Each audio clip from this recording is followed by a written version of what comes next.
Cable TV operators അസോസിയേഷന്റെ 14ാമത് സംസ്ഥാന കൺവെൻഷൻ 5-6 തീയതികളിൽ തിരുവനന്തപുരത്ത് നടക്കും. പുതിയ പദ്ധതികളുടെ പ്രഖ്യാപനവും ബിസിനസ് ചർച്ചകളും കൺവെൻഷന്റെ ഭാഗമായി ഉണ്ടാകും. നിയമസഭാ സ്പീക്കർ എൻ ഷംസീർ കൺവെൻഷൻ ഉദ്ഘാടനം ചെയ്യും. കേരള വിഷന്റെ പുതിയ കസ്റ്റമർ പ്ലാനായ KV കണക്റ്റിന്റെ സംസ്ഥാനതല ഉദ്ഘാടനം പ്രതിപക്ഷ നേതാവ് VD സതീശൻ നിർവഹിക്കും. സംസ്ഥാനത്തെ കേബിൾ TV സേവന രംഗത്ത് 35 വർഷം പിന്നിടുകയാണ് 30 ലക്ഷം വരിക്കാറുള്ള കേരള വിഷൻ ഡിജിറ്റൽ TV. ഇന്ത്യയിലെ ഏറ്റവും വലിയ 5ാമത്തെ സേവന ദാതാവാണ്. കേരള വിഷൻ ബ്രോഡ്ബാൻഡ് 12 ലക്ഷം വരിക്കാരുമായി ഇന്ത്യയിലെ ഏറ്റവും വലിയ 6ാമത്തെ സർവീസ് പ്രൊവൈഡറായി തുടരുന്നു. കൂടാതെ കേരളത്തിന്റെ ഭാവി പ്രതീക്ഷയായ ടൂറിസം രംഗത്തുകൂടി കടന്നുവരാൻ തയ്യാറെടുക്കുകയാണ് കേരള വിഷൻ.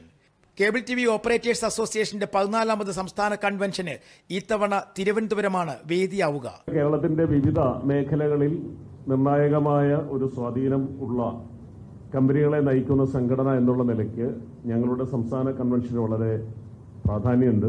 ഈ 2 ദിവസം ഫെബ്രുവരി മാസം 5-6 തീയതികളിലായിട്ട് നമ്മുടെ വഴുതക്കാടുള്ള മൗണ്ട് കാർമൽ കൺവെൻഷൻ സെന്ററിൽ വെച്ചിട്ടാണ് കൺവെൻഷൻ നടക്കുന്നത്. ആ കൺവെൻഷന്റെ ഔപചാരികമായി ഉദ്ഘാടനം നടത്തുന്നത് ബഹുമാനപ്പെട്ട കേരള നിയമസഭാ സ്പീക്കറാണ്. അതേപോലെ തന്നെ ശ്രീ ആന്റണി രാജു ആയിരിക്കും ആ കൺവെൻഷന്റെ അധ്യക്ഷനാവുക.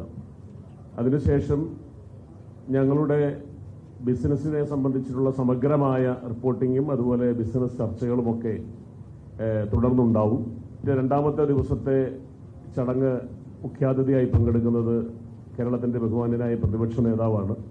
അവിടെ വെച്ച് കേരള വിഷന്റെ പുതിയൊരു പ്രോജക്റ്റ് KV കണക്ട് എന്ന് പറയുന്ന ഞങ്ങളുടെ കസ്റ്റമേഴ്സിനോടൊരു പുതിയൊരു പ്ലാൻ, അതിന്റെ ഔപചാരികമായ ഉദ്ഘാടനം അദ്ദേഹം നിർവഹിക്കും.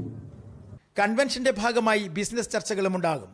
തിരുവനന്തപുരം പ്രസ് ക്ലബിൽ വിളിച്ചു ചേർത്ത വാർത്താ സമ്മേളനത്തിൽ CYA സംസ്ഥാന പ്രസിഡന്റ് പ്രവീൺ മോഹൻ, സംസ്ഥാന treasurer Binu Sivadas, vice president Jyothikumar, സംസ്ഥാന എക്സിക്യൂട്ടീവ് അംഗം ബിജുകുമാർ, ജില്ലാ പ്രസിഡന്റ് കമാലുദ്ദീൻ, ജില്ലാ സെക്രട്ടറി ജയകുമാർ എന്നിവർ പങ്കെടുത്തു.